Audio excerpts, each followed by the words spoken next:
फिर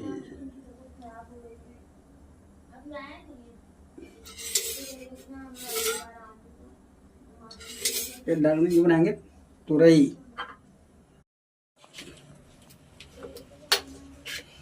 डालेंगे इसमें लहसुन,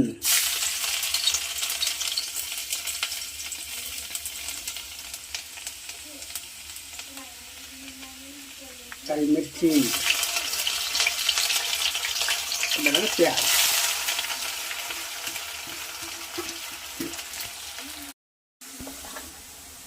मिर्ची, हल्दी और गरम मसाला, बस इसमें वही डाल दे। धनिया डालेंगे इसमें तुरई। तुरई बनाएंगे आज बेहतरीन। तुरैया में मसूर की दाल बहुत अच्छी लगती है।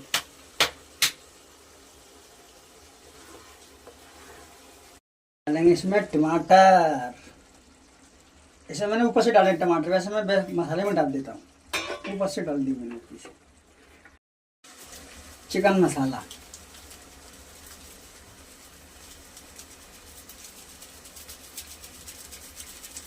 इससे क्या है, स्वाद आ जाता है।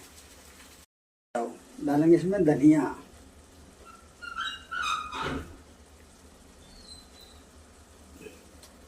डालेंगे, बढ़िया मिलाएंगे। सब्जी हो गई हमारी, सब्जी कंप्लीट। अब इसको ढक देंगे, अब गैस को कर देंगे बंद।